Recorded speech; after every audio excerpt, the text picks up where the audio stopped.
Well, I'm just cooking up a storm the last couple of days. This project, which I did this morning, is Aunt Pat's summer salad. It is from the Victory Garden Cookbook by Marion Morash. They had a PBS series, if anybody remembers, back in the 70s and 80s, I think, called The Victory Garden.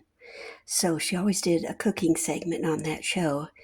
And that was the cookbook she used, or maybe the cookbook probably came out because of the show.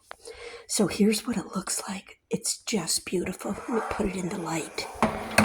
It's so colorful, and it has cucumbers and zucchini, which you dice, and then you drain those, or actually let them soak in a small amount of vinegar and salt. Then you drain that.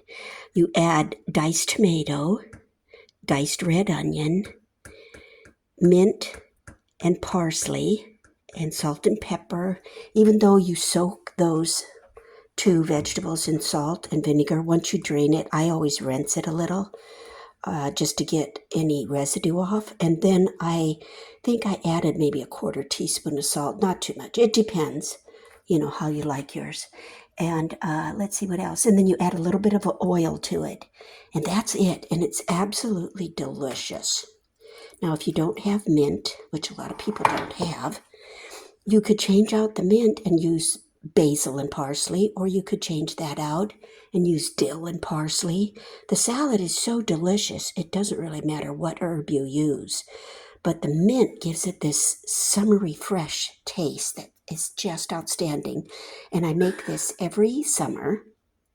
And I could probably eat this by myself in 4 days. And, this is what, a 2-quart dish? I don't know, maybe it's even more. All right, so that's one project.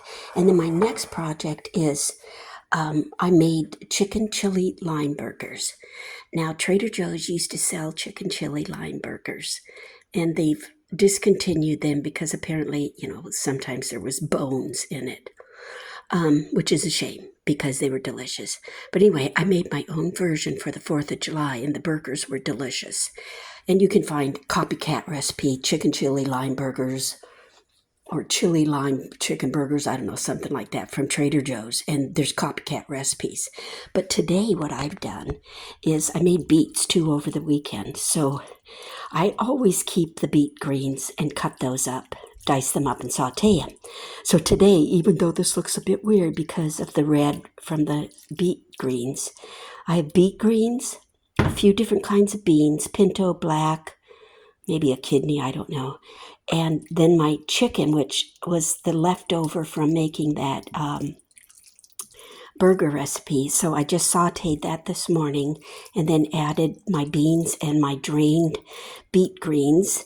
And I put a little bit of Monterey Jack cheese in it and some diced onion.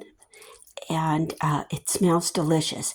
Then I also added salsa. You can buy any kind of, whatever your favorite salsa is. If you like it spicy, add that. So what I'm doing with this mixture is I'm making enchiladas. And I'm trying this sauce. Ohio does not have a lot of high-end Mexican food in their grocery stores. So this is Old El Paso. We'll give it a try. And if not, I'll end up going over to my favorite market in Painesville that has everything. It has all the stuff I need to make really good Southwest Mexican food. But we'll try this today. I'm sure it's going to be good. And this is not a traditional mix anyway, so maybe it'll be all right.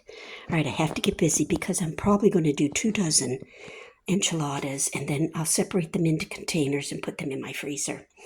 Because in the summer, I don't like to cook at all. I hate to use the oven.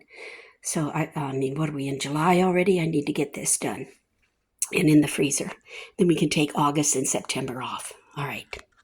Have a good day, everybody.